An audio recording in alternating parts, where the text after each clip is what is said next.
آیا همه تصوراتی که امروزه درباره عشق و ازدواج داریم درست است؟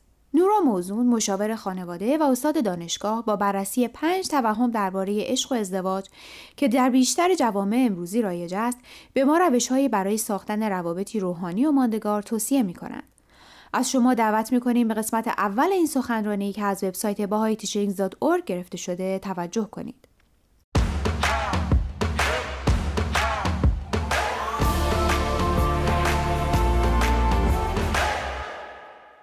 As long as I can remember, I have been in love with love. هرچی یادم میاد عاشق عشق بودم. ساعتها با دوستانم می‌نشستم و درباره ازدواجشون حرف می‌زدم بدون اینکه گذر زمان رو متوجه بشم. And not even noticing how much time had gone by. بالاخره تصمیم گرفتم برای این کار ازشون پول I بگیرم. had to start charging them for this. I got a PhD in this stuff. در همین زمینه دکترا گرفتم و کارم هم همینه.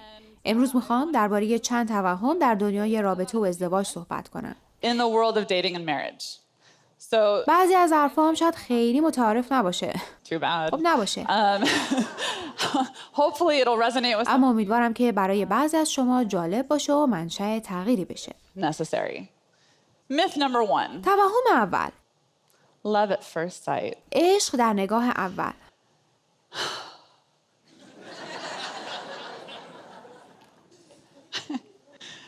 We all love this idea, right? همه اینو دوست دارن. نه، هیجان انگیزه، امیدوار کننده است. It's a great idea. خوبه اما But, there's always a but. همیشه امایی وجود داره. Researchers at Harvard have found that when a person is first falling in love, محققین هاروارد میگن وقتی کسی عاشق میشه، مغز ترشحات خوشی تولید میکنه که اعتیادآوره. احساس تعلق، گرمی، صمیمیت و نیاز به نزدیکی you میکنی. feel closeness, you even feel a drive for monogamy. But what they've also found اما محققین این رو هم میگن که وقتی عاشق میشید، اتفاق دیگه میفته که دلمون نمیخواد راجبش حرف بزنیم. as you're falling in love, the part of your brain قسمتی از عقل که مسئول تفکر منطقی کاملا غیر فعال میشه. خواب میره. completely dormant. It's asleep. This is why when we see friends around us, never us. به همین دلیله که وقتی دوستامون تصمیمای درستی نمیگیرن و میبینیم به چه کسانی علاقه‌مند میشن، به خودمون میگیم مگه عقل نداره؟ مگه فکر نمیکنه؟ واقعیت اینه که نه، فکر نمیکنن. The truth is they're just not thinking. This is the first stage of love. این مرحله اول عشقه. And it's not bad to crave this feeling or to want this feeling. چنین تمایل و احساسی بد نیست. اشکال اونجاست که توقع داریم فوری چنین احساسی داشته باشیم وگرنه مرد یا زن زندگیمون رو پیدا نکردیم. We think that he or she isn't the one. This initial feeling of love, by the way, this هیچ ارتباطی بین این احساس عشق اولیه، این حس که همه چیز زیباست و همه چیز عالیه، با ازدواج موفق نیست. and success later on. P.S. ختم کلام. No link. یادتون So باشه. just put that in your back pocket. And the thing is that when we seek to find this feeling in the beginning, دنبالش در نگاه اول بودن یعنی خواستن احساسی که عملاً بخش تفکر نقادانه ذهن رو تعطیل میکنه. is shutting off a part of our brain that makes us think critically. When we are seeking out love at first sight, وقتی دنبال عشق در نگاه اولیم یا از این رابطه به اون رابطه میپریم، چون این حس عاشقانه اعتیادآور و واقعاً بعضیا بهش معتادن، دنبال احساسی هستیم که عملاً به ضرر ماست. باعث میشه درست فکر نکنیم. we're seeking a feeling that is actually to our detriment. It's actually causing us to not think clearly. ما فقط قصه های خوب عشق در نگاه اول رو شنیدیم. دور و بر زوجای لوسی هستیم که میگن همون موقع فهمیدم. Who's like, oh my God, I just knew. I saw her across the... توی اون شلوغی تا دیدمش گفتم خودشه. دستم به دستش خورد و عشق در نگاه اول. Love at first sight. Nobody ever says, هیچ کس نمیگه فکر کردم خودشه و وای که چه اشتباهی کردم. nobody ever says that. You don't hear those stories of I just knew. این موردها رو هیچ وقت نمیشنوید. فقط نمونه‌های موفق یا فعلا موفق رو میشنوید. آخرش معلوم میشه. Still to be determined. But what happens is it creates a confirmation bias. اینها فقط پیش‌داوری ما رو تایید میکنه. Is a real thing. فکر میکنیم عشق در نگاه اول واقعیه. دنبال نمونه هایی میگردیم که تاییدش کنن. میگیم اون دوتا با یک نگاه عاشق شدن. این دوتا هم همینطور. بعد کم کم باور میکنیم که شاید باید اینجوری باشه. Stories reinforce our belief that this is how it should be. But we don't pay attention to the stories of اما به نمونه هایی که جور دیگه عاشق شدن هیچ توجه نمی کنیم. کسانی که همدیگر رو مدت ها میشناختن یا اول به هم علاقه نداشتن اما بعد علاقه‌مند شدن یا اصلا فکرش رو هم نمی کردن. این نمونه ها رو نمیگیم. همیشه حرف از عشق در نگاه اوله. it's always I just knew. The Baha'i writings talk about love. در آثار بهایی درباره عشق و محبت مطلب زیاده. حضرت عبدالبها می‌فرمایند امروز دو نفس را می‌بینید که به ظاهر صمیمی‌اند. فردا این وضع تغییر می‌کند. عامل آن صمیمیت که بگذرد، آن محبت هم می‌گذرد. چنین محبتی حقیقی نیست. When I read this, it makes me think that maybe what we're seeking is fascination. این مطلب منو به این فکر میندازه که شاید چیزی که دنبالش هستیم جذابیته. عشق با یک نگاه اتفاق نمیفته. ببخشید، ولی اتفاق نمیفته. In a glance at all. It takes time. وقت میبره. شاید به جای عشق باید بهش گفت خیلی خیلی خیلی امیدوار در نگاه اول. But love takes time to build.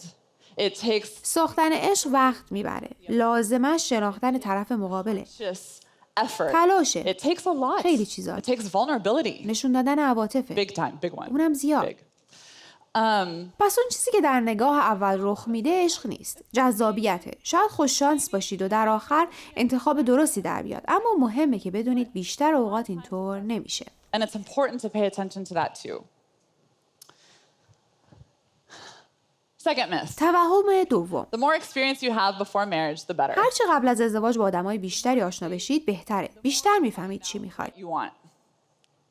Not true. چنین چیزی نیست. I personally haven't هیچ وقت نشنیدین که یکی بگه من با 100 نفر دوست شدم تا همسرم رو پیدا کردم. and then I figured it out. I've never heard that. How do we know? از کجا میدونیم که اینطور نیست؟ خب چون هیچ کس کامل نیست. بهش میرسیم. منظور اینه که بعداً بیشتر راجبش حرف میزنیم. پس اینکه هر چی تجربه آشنایی بیشتر بهتر یکی از توهمات خطرناک و شایع در جامعه امروز ماست. And it's one that's actually very rampant in our culture today. Date around. آشنا شو، عجله نکن، فوری ازدواج نکن، ببین چه خبره. We've all heard this.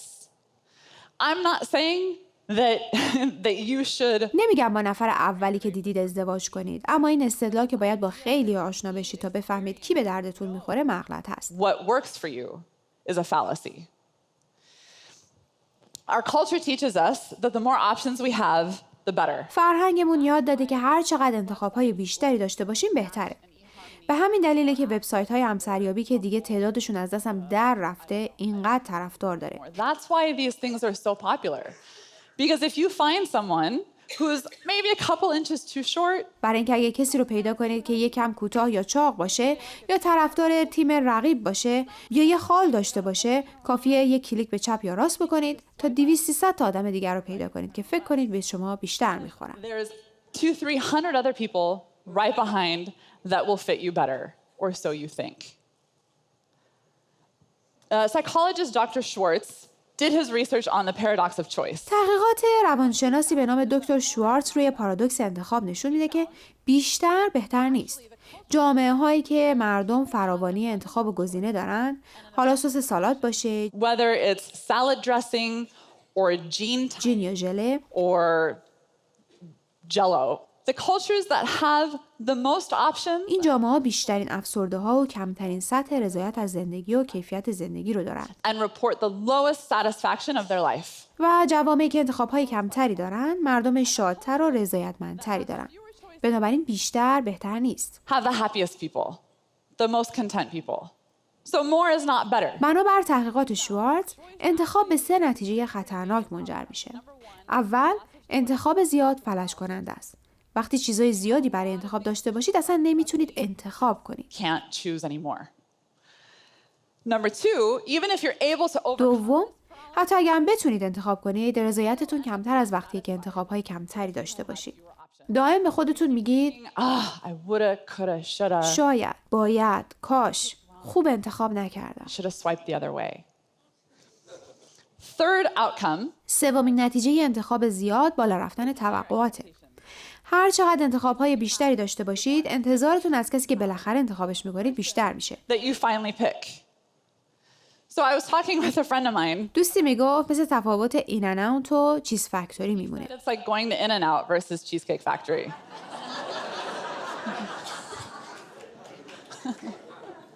وقتی میری این ان اوت میگن فقط همبرگر داریم. میخوای یا نه؟ Do you want a burger or not? Why are you wasting my time? چون شمایی پنیرم روش میذاری. But move on. You go to Cheesecake Factory and they give you a menu 83 pages thick. It takes 5 minutes just to get to the main course. چیز فکتوری که میرید منوی 83 صفحه میذارن جلوتون که آخرش خسته و تسلیم میشید و میگید چه میدونم پاستا و میگو بهم بدید. Eventually you're like, I don't know, just give me the scampi. I'm just وقتی غذا رو خوردید میگید بدک نبود. غذای تو بهتره. like, it was all right. Yours looks better. You all can relate to this. همتون میدونید چی میگم. اما توی این ان اوت چنین چیزی نیست. همبرگرتون رو میگیرید و سخت‌ترین تصمیمتون اینه که سیب زمینی هم بگیرید یا نه. Fries. It's so much easier. خیلی آسون تره. Baha'u'llah says, حضرت بهاءالله بنیانگذار آیین بهایی میفرمایند حرص را باید گذاشت و به قناعت قانع شد، زیرا که لازال حریص محروم بوده و قانع محبوب و محبوب. loved and praised. Covetousness is just a really fancy word for greed. I'm not trying to say, نمیگم که اصلا نگردید، اما باید بین جستجو و حرص تعادلی پیدا کنید. but we need to find the balance between looking and becoming greedy. I would suggest وقتی کس خوبی رو پیدا میکنید فکر نکنید که شاید بهتر از اونم باشه، بلکه وقت بذارید و زوجی بسازید که برای هر دو بهترین باشه. find someone great and invest in it and make it the greatest thing for you. It's like به قول معروف چمن همسایه سبزتر نیست، هر جا آبش بدن سبزتره. water it. I can't take اصلا هم خجالت نمیکشم که بگم اینو بار اول توی آهنگ جاستین بیبر شنیدم. Justin Bieber song.